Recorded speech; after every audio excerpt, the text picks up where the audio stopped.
Joining me to talk policy and all things politics is BNC contributor and political commentator Tezlyn Figaro. Hey, Tezlyn. Hey, Yodit, glad to be here. Thanks for having me. Okay, so today marks 1 year since George Floyd's murder. With the exception of the federal police reform bill that has yet to be signed into law, and we'll get into that in a few. But have we made at least some progress regarding police reform within that year than ever before? Well, there's always, progress, even by default. Even the most lazy leaders, elected leaders, and state representatives have made some type of reform. I've always said, and I've said from the very beginning, that over 100 cities have implemented some type of administrative policy. And like the clip you just showed, over 30 states have implemented some type of policy. Colorado has put in some of the most progressive policies that we've seen. But the bottom line is, the real issue is, Yodit, this was sold during the Democrat presidential election, that this was the most important thing to get passed, that it was all about federal oversight, that it was all about not just the state level and not just the local level, that it was all about making things equal across the board on the federal level. And now that that's not being done, the goalposts, the messaging goalposts, is being moved again to say, oh, well, don't forget we have made change on the local level. Don't forget we've had made change on the state level. We get that. We understand that. But when you tell people that you are going to make this enormous change with a self-imposed deadline that Joe Biden, nobody asked him to make that deadline, but when he made his self-imposed deadline and then it doesn't happen, once again, people have a mistrust for how our leaders move, how they message, and more importantly, the delivery and the lack thereof. This meeting today is more than just about a meeting with one family. It is more than just rhetoric. We need receipts over rhetoric. We need this moment captured over just a meeting. We need policy over photo ops. We need substance over symbolism. And at the end of the day, Yodit, it is a reason why people are falling out of the movement.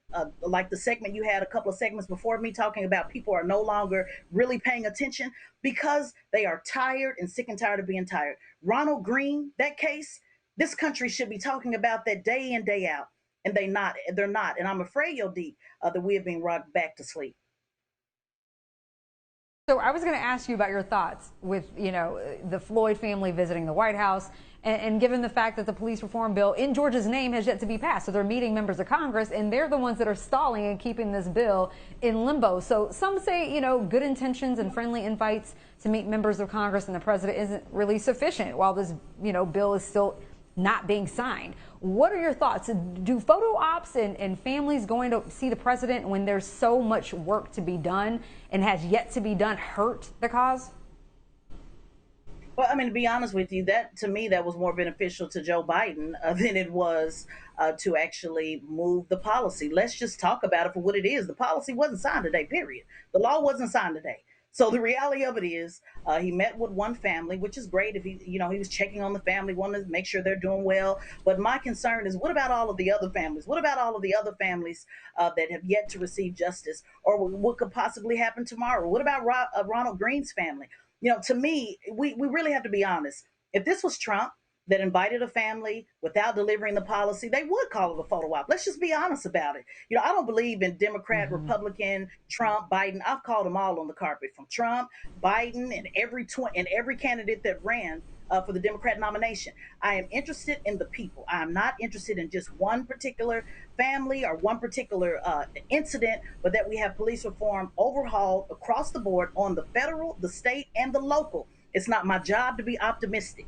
People need to go see their pastor. That's not my job to be optimistic. My job is to continue to push the line and demand more. All of the bread, Jim Clyburn. Stop talking about half the loaf of bread. We want all the bread, Jim Clyburn, including the two ends, two end pieces that everybody likes to throw away. We want that as well, Jim Clyburn. And if we don't get it all, fine. But we have to continue to push and demand and ask for it. We cannot give up this late in the game. So I was going to talk to you about Jim Clyburn's, Representative Clyburn's appearance on MSNBC not too long ago, talking about the bill. What did he say? He said he was misunderstood in terms of what he was saying the bill needed to have to pass. What was your issue with what he said on air? Well, he always goes into this, this metaphor about the bread and how it's good to have half a loaf of bread better than no loaf of bread at all. And every time he does a Yodit, I'm going to keep reminding him, well, that we want all the bread, including the end pieces. Because at the end of the day, we have to keep pushing. And I don't understand why he keeps continuing to push this message, because what it's doing is showing people that you've already given up.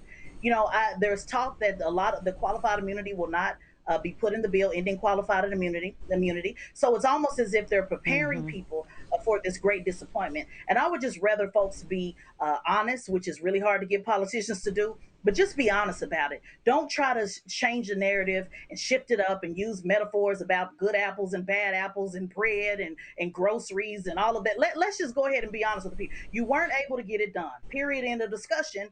And so now what do we do? How do we move forward? The last segment you did, I was so grateful that you did that, to talk about the attorney general races. And I just want to say quickly before we get out of here, 30 states will be electing attorney generals in 2022. We see that attorney generals make a difference. We can at least see that with Keith Ellison. And so I encourage everybody to find out if your state is one of those states that's electing attorney generals, because at the end of the day, this is a problem that obviously will have to be fixed at the state and local level. How important local elections really are, Tezlyn. And the qualifying immunity is one of the big sticking points right now in terms of why this bill has not been signed. All right, BNC contributor and political commentator Tezlyn Figaro, thank you so much. Thank you.